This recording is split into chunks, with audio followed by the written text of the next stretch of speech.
1100 school है, 900 school में science की पढ़ाई नहीं होती। तो इसका मतलब कि 900 स्कूल के बच्चे न डॉक्टर बनेंगे, न इंजीनियर बनेंगे, न टेक्नीशियन बनेगा और न नर्स बनेगा। जब तक हम एक तरह का सिस्टम, शिक्षा का सिस्टम नहीं लाएंगे पूरे देश में, तब तक बहुजनों का उद्धार नहीं हो सकता। तो अब तो हर चीज का सर प्राइवेटाइजेशन हो रहा है, अब तो नौकरियां भी खत्म हो रही है, तो क्या इस देश के शोषित वंचित समाज और गरीब लोगों का विकास रुक जाएगा? अब तो रुकेगा तो नहीं, विद्रोह होगा। जो हो रहा है देख रहे हैं आप, देश में अराजकता तो फैला हुआ है ही। जो हमारे यहाँ पर माइग्रेंट लेबर काम कर रहे हैं, उनके बच्चे बेचारे उनके साथ घूम रहे हैं, क्या उन बच्चों के लिए कभी सोचा सरकार ने कि इनके बच्चे कहाँ पढ़ेंगे?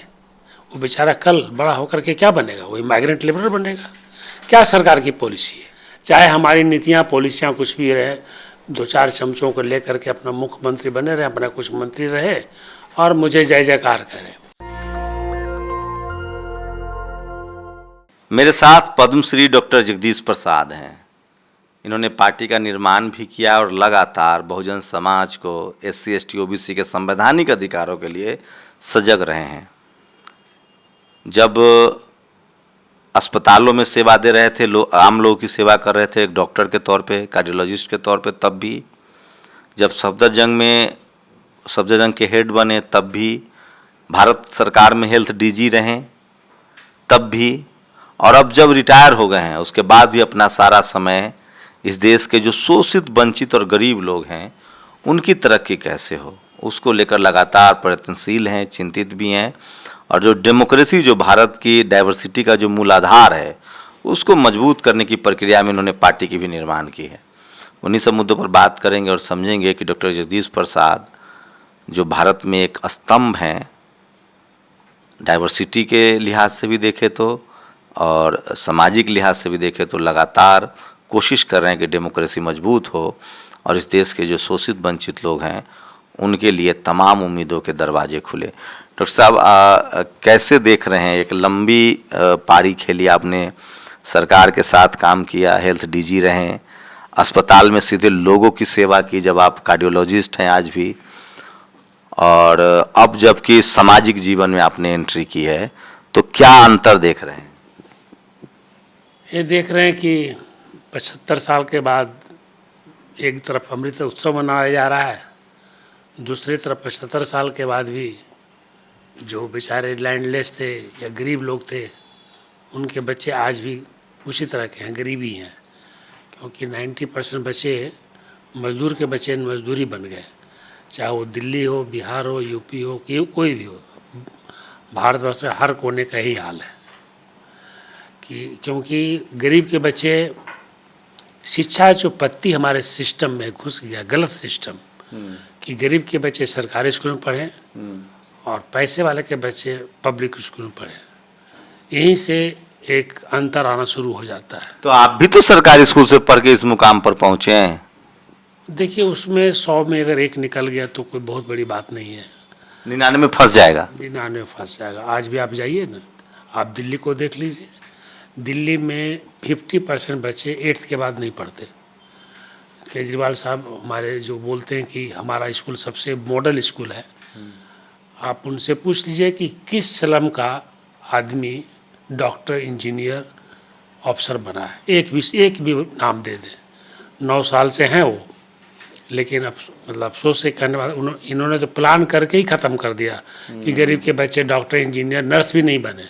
इन्होंने साइंस की पढ़ाई बंद कर दी। 900 स्कूल में, 1100 स्कूल है, 900 स्कूल में साइंस की पढ़ाई नहीं होती। तो इसका मतलब कि 900 स्कूल के बच्चे न डॉक्टर बनेंगे, न इंजीनियर बनेंगे, न टेक्नीशियन बनेगा और न नर्स बनेगा। या तो चपरासी बने, या मजदूर बने, या क्लर्क बने, या IAS ऑफिसर बने।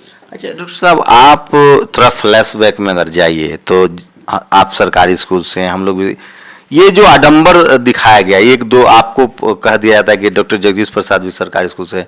अब अगर आप रिमाइंडर करते हैं तो आपके जो साथी जो थे उसमें SC भी होंगे, ST भी होंगे, OBC के भी होंगे, जनरल होंगे, तो उन लोगों का सक्सेस रेट नहीं रहा जो SC ST OBC। उस समय पब्लिक स्कूल बहुत कम था। अब जो शिक्षा की जो पद्धति हो गई वो प्रोफेशन, मतलब व्यापार का, बिजनेस का हो गया है।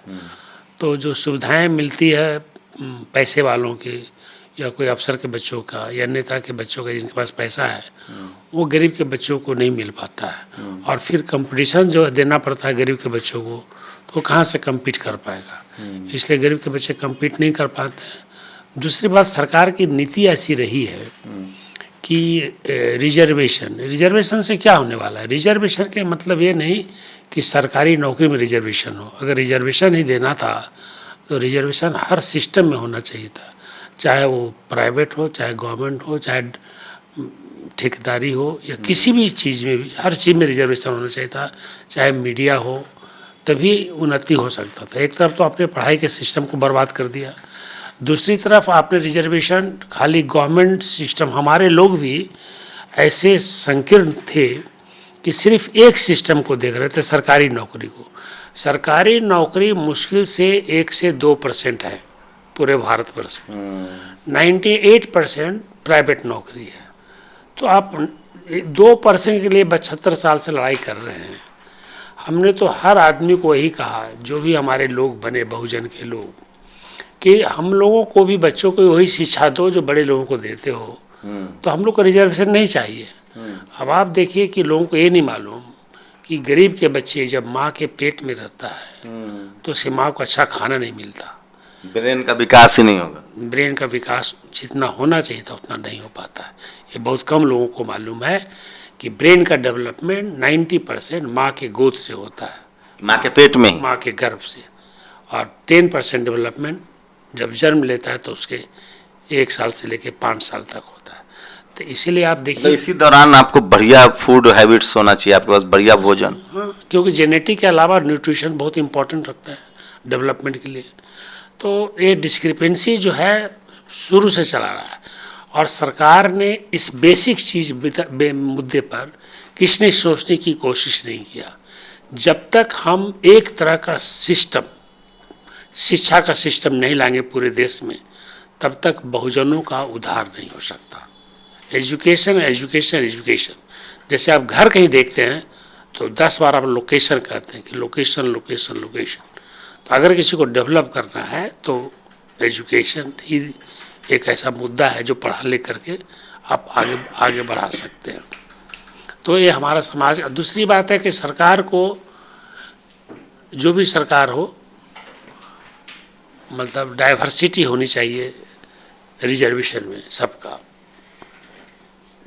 तो क्या लगता है सर, जो पॉलिसी मेकर्स लोग हैं वो क्या इन सब चीज़, जो पॉलिटिकल पॉलिसी तो संसद में ही बनती है, ब्यूरोक्रेट्स ही बनाते हैं।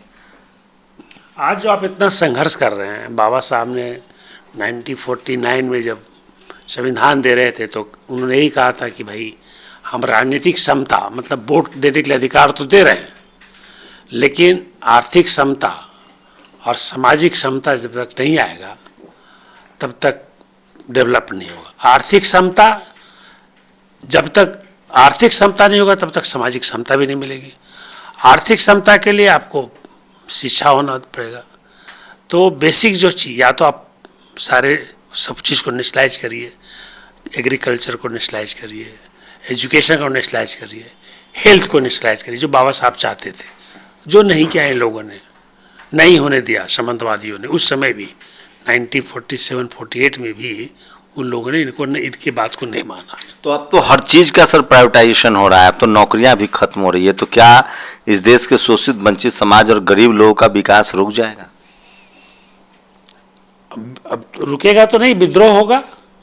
जो हो रहा है देख रहे हैं आप देश में, अराजकता तो फैला हुआ है ही। ये जो आप देख रहे हैं जितनी क्राइम, ये सब क्या हो रहा है, मतलब बढ़ रहा है, क्राइम बढ़ रहा है, अराजकता बढ़ रही है, लोगों में मानसिकता लोग परेशान हैं। आज देखिए हमारे नौजवान, जो हमारा सबसे इम्पोर्टेंट, हमारा जो नौजवान है, खास करके 18 साल से लेकर के 30 साल तक जो हमारे बच्चे हैं, सबसे मैक्सिमम पॉपुलेशन में है। और एक इन्हीं का डाटा है गवर्नमेंट ऑफ इंडिया का, कि उन लोगों के पास कोई जॉब नहीं है। मतलब 12.5% के पास कोई जॉब नहीं, कि कैसे करेंगे। तो इवन जो इन्होंने एक किशोर योजना बनाया, उसमें भी जो ट्रेनिंग दिया, तो ट्रेनिंग दे करके ऐसा अधूरा ट्रेनिंग दिया, कौशल किशोर योजना, जो बताया इन्होंने, गवर्नमेंट ऑफ इंडिया ने शुरू की है, उसमें इन्होंने करीब 1.5 करोड़ बच्चों को ट्रेनिंग दिया। किसी भी बच्चों को भी, अभी किसी भी नौजवान को प्रॉपर जॉब नहीं मिल पाया, न प्राइवेट न गवर्नमेंट। तो गवर्नमेंट की जो पॉलिसी ऐसी बन रही है, और अब तो और ख़राब होती जा रही है, क्योंकि सरकार है तो देश की संपत्ति को बेचने में लगा हुआ है। तो जहाँ पर 10 लोग नौकरी करते थे, प्राइवेट कंपनियाँ 5 में चलाएगा, 2 में काम चला लेगा। उसको देश से मतलब नहीं है, उसको अपने आमदनी से मतलब है। एक होड़ लग गई है कि हम दुनिया का नंबर 1 धनी आदमी बन जाए, ऐसे कॉरपोरेट में एक लड़ाई चल पड़ी है। तो ये भी एक कारण है। आपको तो राजनीति में आना चाहिए खुले तौर पे, और आपको तो संसद जाना चाहिए, क्योंकि क्या लग रहा है जो SC ST OBC के नाम पर जो लीडर हैं, पॉलिटिकल भागीदारी जो बड़ी, वो लोग इन मुद्दों को समझ नहीं रहे हैं, गट्स नहीं है, या वो पॉलिसी बनाना नहीं चाह रहे? सोच नहीं है इन लोगों का, विजन नहीं है, विजन नहीं है। They don't have vision, they don't think. सोचता नहीं है, उसको ये नहीं समझ में आता कि मतलब they don't think for 5 minutes कि हमारे गरीब को कैसे उद्धार हो जाए। मस्त हैं सब लोग, MP MLA मंत्री बन गए हैं, अपनी गरीबी से निकल गए, समाज की चिंता खत्म हो गई। हाँ, मतलब मैं कमेंट नहीं करना चाहता किसी पर, लेकिन जितनी नीतियाँ बनी, मतलब चाहे यहाँ बना हो, चाहे बिहार में बना हो, चाहे UP में बना हो, तो आप देखिएगा नीति ही, गवर्नमेंट की नीयत ठीक नहीं है। तो आपके पास भी तो ये मौका था, आप भी तो इतने सफल हैं अपने जीवन में, आप आराम कर सकते हैं, क्यों इन सब पचड़ों में पड़ रहे हैं? पछड़ा में नहीं पड़ रहे हैं। हमें लगता है कि इस शरीर का यूज क्या होगा। डॉक्टर साहब बन गए, बच्चों को पढ़ा दिए, इसके बाद क्या रह गया? जहाँ से हम आए, चूँकि मैं एक मजदूर का बेटा हूँ, और मुझे नहीं लगता कि अगर हम आपके पिताजी सरकारी नौकरी में थे या मजदूर थे? लेबरर थे, माँ भी लेबरर थी, तो मैं लेबरर का बेटा हूँ, हमारे भाई भी लेबरर के बच्चे हैं। लेकिन हम लोग पढ़े, तो हमको लगा कि पढ़े तो हम लोग डॉक्टर बने, कोई IPS बना। तो इस तरह का अगर और लोग भी बढ़ते, अगर अच्छा एजुकेशन मिले, तो उन लोग भी अच्छा करके पढ़ सकता है, बन सकता है, या अपने पैर पर खड़ा हो सकता है। मैं नहीं कहता कि सब लोग डॉक्टर इंजीनियर बने, बट एटलीस्ट अपनी ज़िंदगी को अच्छा से काट सकता है। आज आप देखिए कि मजदूर के बच्चे, सरकार की कोई ऐसी नीति है जो हमारे यहाँ पर माइग्रेंट लेबर काम कर रहे हैं, उनके बच्चे बेचारे उनके साथ घूम रहे हैं, क्या उन बच्चों के लिए कभी सोचा सरकार ने कि इनके बच्चे कहाँ पढ़ेंगे? वो बेचारा कल बड़ा होकर के क्या बनेगा? वही माइग्रेंट लेबर बनेगा। क्या सरकार की पॉलिसी है? सरकार ने कभी उसके बारे में सोचा? ये हमको सबसे ज़्यादा दर्द है, सबसे ज़्यादा पेनफुल है। मैं सोचता हूँ कि हम लोग तो लड़ करके पढ़ गए, हमारे बाबूजी माँ भी माइग्रेंट लेबरर थी, और आज के माइग्रेंट लेबरर और आज का समय बहुत ही फर्क आ गया है। मैंने सुना है कि आप जब अस्पताल में थे तो आपके हाथ में पावर था, तो आपने ऑपरेशन फ्री कर दिया। हाँ, हार्ट सर्जरी बड़ा कॉस्टली था, वहाँ पर लोग गरीब लोग आते थे। तो हमने कहा कि जब मैं डायरेक्टर जनरल बना, तो मैंने कहा सफदरजंग अस्पताल में जो आते हैं गरीब लोग ही आते हैं, तो यहाँ पर पैसा नहीं लगना चाहिए। फिर मैंने ऑर्डर पास किया कि कार्डियक सर्जरी सफदरजंग में फ्री होगी। तो आज अब सफदरजंग अस्पताल चले जाए, वहाँ फ्री हो। एक्चुअली गवर्नमेंट को चाहिए कि सारी सरकार पूरी नेशनलाइज होनी चाहिए। क्लिनिकल इंस्टीट्यूट एक्ट लाया, उसको लागू कर देना चाहिए। लेकिन सरकार, जैसे आपकी केंद्र सरकार है, वो 9 साल से खाली काम कर रही कि इलेक्शन कैसे जीतना है। बाकी राज्य सरकार लोग हैं, राज्य सरकार को कि कैसे हम मुख्यमंत्री बने रहें, बाई हुक और बाई क्रूक, चाहे इस पार्टी में जाएं चाहे उस पार्टी में जाएं, लेकिन हम मुख्यमंत्री रहें। चाहे हमारी नीतियाँ पॉलिसियाँ कुछ भी रहे, 2-4 चमचों को लेकर के अपना मुख्यमंत्री बने रहे, अपना कुछ मंत्री रहे और मुझे जय जयकार करे। जो आदमी मुख्यमंत्री के लायक नहीं है, वो भी चाहता है कि हम देश के मुख्य प्रधानमंत्री बन जाए।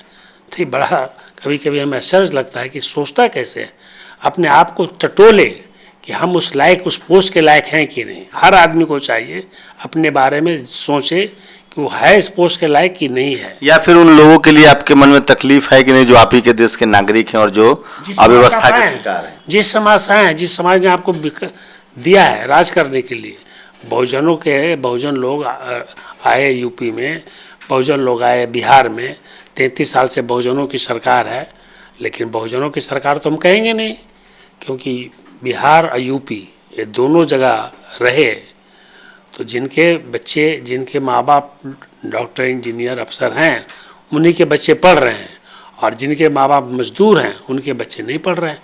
स्टालिन की पॉलिसी कैसी लगती है आपको तमिलनाडु में? वो लगातार एजुकेशन पर जोर दे रहे हैं। देखिए, तमिलनाडु एक विकसित राज्य है और वहाँ पर जो भी बहुजनों का समाज बना उन्होंने काफ़ी ध्यान दिया, और थोड़ा उन लोगों का कल्चर भी डिफरेंट है, तो इसलिए स्टालिन की पॉलिसी तो प्रेज भर दी है, बट उन्हें भी थोड़ा और कुछ करना चाहिए। कम से कम सरकारी स्कूल की शिक्षा को एक क्लास 1 से लेकर 12 तक सभी के बच्चे, चाहे वो डॉक्टर हो, इंजीनियर हो, मजदूर का बेटा हो, माइग्रेंट का बेटा हो, एक ही स्कूल में पढ़ना चाहिए।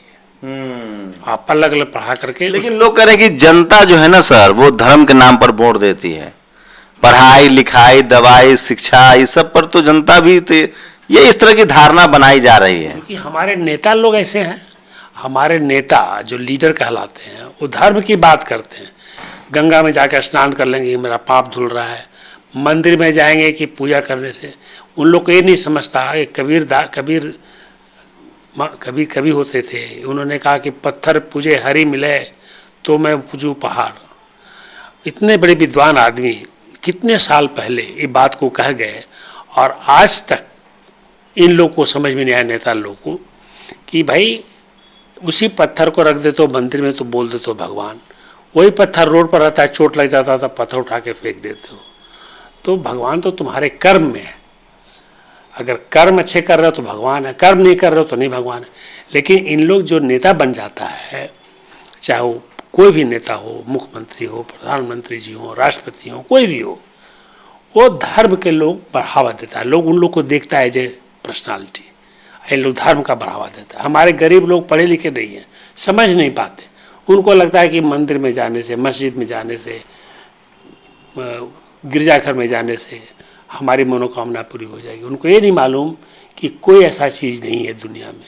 सिर्फ तुम्हारी मेहनत ही तुम्हारा भगवान है, तुम्हारा कर्म ही तुम्हारा भगवान है, तुम्हारा सोच ही भगवान है, अच्छी विचार ही भगवान है, और पॉजिटिव थॉट ही भगवान है। नेगेटिव थॉट अगर अपने आप को डेवलप करना है तो पॉजिटिव थॉट रखो। लेकिन अफसोस से आखिरी सवाल डॉक्टर साहब की, पूरा इस देश के तमाम शोषित वंचित समाज से आने वाले नेताओं से क्या आप सलाह देंगे, क्या अपील करेंगे? मैं तो पार्टी जो लोकतांत्रिक सामाजिक पार्टी जो बनाया हूँ, इसका पहला मुद्दा और पहला, अगर मैं देश का सर्वोच्च पद पर रहता या राज्य का सर्वोच्च पद रहता तो उस राज्य में या उस देश में सबसे पहले मैं शिक्षा पद्धति 1 से 12 तक एक ढंग का होता सभी के लिए। एजुकेशन को फ्री किया जाता, हेल्थ को फ्री किया जाता, और सारे प्रॉपर्टी को नेशनलाइज किया जाता। किसी का प्राइवेट प्रॉपर्टी नहीं, specially agriculture completely nationalise to the government of India और गवर्नमेंट ऑफ स्टेट्स। और तभी हमारा देश डाइवर्सिटी होता। अगर कास्ट सिस्टम यहाँ देख रहे हैं, यहाँ जहाँ कास्ट सिस्टम है, जबकि किसी और देश में कास्ट सिस्टम नहीं होता है, लेकिन अनफॉर्चुनेटली हमारे देश में कास्ट सिस्टम है, चूँकि सामाजिक स्ट्रक्चर हजारों साल से ऐसा बना हुआ है। तो ये जो रिजर्वेशन है, डाइवर्सिटी होनी चाहिए। हर चीज़ में इन लोग का रिजर्वेशन होना चाहिए, चाहे वो सरकारी नौकरी हो, प्राइवेट नौकरी हो, मीडिया हो, कंट्रैक्टरशिप हो, किसी भी चीज़ का नाम ले लीजिए, वो सारे बहुजनों को, सभी को। आज जो इन्होंने स्वर्णों का जो रिजर्वेशन दिया है, गरीब ब्राह्मणों को नहीं मिल पाता। इन्होंने जो क्राइटेरिया रखा है 8 लाख का क्राइटेरिया, तो हमारे गांव में बेचारे ब्राह्मण ऐसे हैं जो भीख मांगते हैं। अब उनके बच्चे कहाँ से रिजर्वेशन ले पाएंगे? अब रिजर्वेशन वही ले पाएगा जो 8 लाख कमाता है, वो अपने बच्चे को पब्लिक स्कूल में पढ़ाता है। लेकिन जो गरीब ब्राह्मण है, गरीब स्वर्ण है, जो अब तो सरकारी स्कूल में पढ़ाएगा 1-2% जो भी है, आधा %, तो उनके बच्चों को लाभ नहीं मिला। तो इसलिए ये लाना भी इनके लिए स्वर्ण सामाजिक समता तो इनको है, लेकिन आर्थिक समता इस रिजर्वेशन से ला करके एक तो असंवैधानिक काम किया, और दूसरा उनको जो मिलना चाहिए था वो नहीं मिल पा रहा है। आपकी पार्टी क्या आप लोग चुनाव लड़ने की तैयारी कर रहे हैं? हमारी पार्टी, मैंने बताया कि देखिए, एक तो सबसे नंबर 1 है एजुकेशन और हेल्थ। एक कम्प्लीटली नेशनलाइज होना चाहिए, फ्री होनी चाहिए सभी की एजुकेशन। दूसरा, सच्चर कमेटी की रिपोर्ट पड़ी हुई है मुस्लिमों के लिए, उनकी आर्थिक, सामाजिक, शैक्षणिक सुधार के लिए सच्चर कमेटी के जो 10 पॉइंट है उसको लागू होना चाहिए। प्राइवेटाइजेशन बिल्कुल बंद होना चाहिए, सब कुछ नेशनलाइज कर देना चाहिए, सबसे बड़ी बात है। कोई प्राइवेटाइजेशन नहीं, और जो प्राइवेटाइजेशन हो गया उसको रिवर्ट कर देना चाहिए कम्प्लीटली। और जो आप देख रहे हैं इस तरह से महंगाई जो बढ़ गई वो ख़त्म होनी चाहिए। जॉब को डाइवर्सिटी में बांट देना चाहिए, चाहे प्राइवेट हो चाहे गवर्नमेंट हो, चाहे सभी जगह में रिजर्वेशन कंपलसरी कर देना चाहिए। तो ये सब हमारी पार्टी की मेन मुद्दा है। मेन मुद्दा फिर मैं कहूँगा और लोगों से भी कहूँगा कि बच्चों को पढ़ाओ, अपना पेट खाना खाओ या नहीं खाओ, अच्छी शिक्षा दो तो कम से कम अच्छे से ज़िंदगी को जीना सीख जाए। नौकरी मिले या ना मिले, लेकिन अपने अधिकार के लिए लड़ सके, अपनी सोच से लड़ सके, और जब सोच बढ़ेगी बहुजनों में तो अपना अधिकार भी प्राप्त कर लेगा। तो सोचिए, डॉक्टर साहब अपने सामाजिक तौर से, आर्थिक तौर से बहुत सफल थे, लेकिन जिस समाज से आए हैं, शोषित वंचित समाज से, बाबा साहब का बैक टू सोसाइटी करना चाहते हैं, और उसका रास्ता अब इनको दिखा कि एक सामाजिक आंदोलन के बाद राजनीति में आपको आना पड़ेगा, क्योंकि भारत में डेमोक्रेसी जो है वो सारे तालों की चाबी है। तो डॉक्टर साहब ने अपनी एक पार्टी भी बनाई है, लेकिन सवाल वही है कि इस देश के 90-95% लोगों के हक हिस्सा कैसे मिलेगा, उनकी ज़िंदगी कैसे बेहतर होगी। और डॉक्टर साहब की माने तो एजुकेशन उसका मेन रास्ता है। आप कल्पना नहीं कर सकते इस देश में जो पॉलिटिकल लीडरशिप है, खासकर SC/ST OBC की, शोषित वंचित समाज की, किसान जातियों की, सवाल होता है कि अभी भी संसद में किसी भी पार्टी की सरकार हो, जिस कम्युनिटी SC/ST OBC और किसान जातियों के 300 से ज़्यादा सांसद होते हैं, आखिर उस समाज की गरीबी दूर क्यों नहीं हो रही है? उस समाज के बच्चों की अशिक्षा क्यों नहीं दूर हो रही है? उनके बच्चे बिना अस्पताल के इलाज के क्यों तड़प रहे हैं? क्या उनके नेताओं में पॉलिसी मेकिंग की क्षमता नहीं है, या वो इन सब चीज़ से अनजान है? इस तमाम सवाल पैदा होते हैं। ऐसी ही परिस्थितियों में डॉक्टर जगदीश प्रसाद जी जैसे लोगों से एक उम्मीद बनती है कि जिन लोगों ने अपने मेहनत से, संवैधानिक अधिकारों से एक लंबा सफ़र तय किया है, वो चाहते हैं कि भारत का जो राजनीतिक अप्रोच है, पॉलिटिकल अप्रोच है, वो और गरीब हित ऐसी हो। पूरी बातचीत पर अपनी प्रतिक्रिया भी जरूर दीजिए। कैमरा आशीष के साथ शंभू कुमार सिंह, नेशनल दस्तक, दिल्ली। नेशनल दस्तक की आपसे गुजारिश है कि अगर इसको बचाना चाहते हैं तो नेशनल दस्तक को सब्सक्राइब करने के लिए रेड कलर के सब्सक्राइब बटन को दबाएं, फिर बेल आइकन की घंटी दबाएं। नेशनल दस्तक को बचाने के लिए बहुत ज़रूरी है कि हर खबर को शेयर करें, लाइक करें, कमेंट जरूर करें।